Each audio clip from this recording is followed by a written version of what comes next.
Cholesterol అన్నది ఎక్కువవుతుందండి. దాని అర్థం ఏంటి? లివర్ పని చేయాల్సిన విధంగా లివర్ పని చేయట్లేదు అని ఓహో! అర్థం. ఓకే. సో, సింపుల్ థింగ్ మనం కొలెస్ట్రాల్ ఒకటి బ్యాడ్ ఫ్యాట్ ఏదైతే తీసుకుంటున్నామో దాన్ని హ్మ్. తగ్గించాలి. హ్మ్. రెండోది లివర్ పనితనం ఇంక్రీజ్ చేయడానికి లివర్ మీద లోడ్ తగ్గించాలి మనం.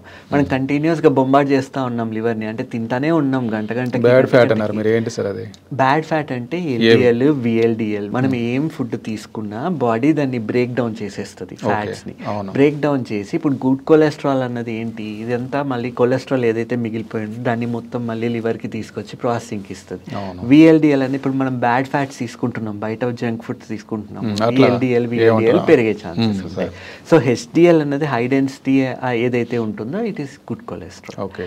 ఓకే. సో, ఇది పెరగాలి అంటే మళ్ళీ ఎక్సర్సైజ్ చేయాలి. గుడ్ హ్మ్. ఫ్యాట్స్ తీసుకోవడం ఇవన్నీ చేయాలి. So, okay. ఇప్పుడు మనం ఏం చేస్తున్నాం? బొంబార్డ్ చేసేస్తున్నాం. అంటే హ్మ్. పొద్దున్న లేసినప్పటి నుంచి రాత్రి దాకా తింటూనే ఉన్నాం. ఈ హ్మ్. తిన్నప్పుడు ఏమవుతది? అదంతా ప్రాసెస్ అవ్వాల్సింది లివర్ గుండాలి. హ్మ్. ఇప్పుడు లివర్ పనితనం మన ఏజ్ పెరిగిన కొద్దీ అవయవాల పనితనం అన్నది తగ్గుతా వస్తది. ఓకే. సో, ఇప్పుడు చిన్న 10 ఏళ్ల వయసులో లివర్ పనిచేస్తున్నట్టు 60 ఏళ్ల వయసులో పనిచేస్తదంటే అది it is not possible. Hmm. So, liver మీద ఒత్తిడి తగ్గించడానికి మనం ఈజీగా డైజెస్ట్ అయ్యే foods regular intervals small feeds తీసుకుంటా ఉంటే లివర్ మీద లోడ్ రాదు.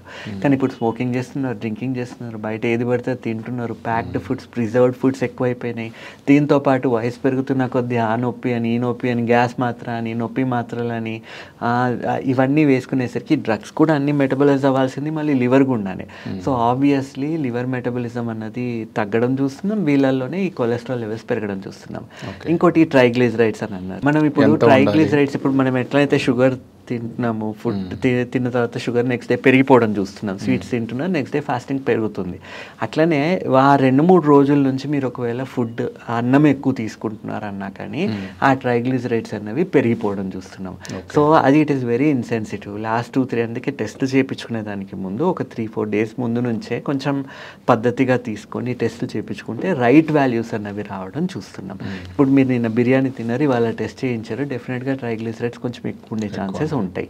సో, అట్లా అని ఒక్కసారి ఒక రీడింగ్ చూడగానే కంగారు పడొద్దు. కన్సెక్యూటివ్‌గా డిస్లిపిడీమియా ఉంది అన్నప్పుడు అప్పుడు దానికి ఏం చేయాలి? లైఫ్ స్టైల్ మోడిఫికేషన్స్ చేసుకోవాలి.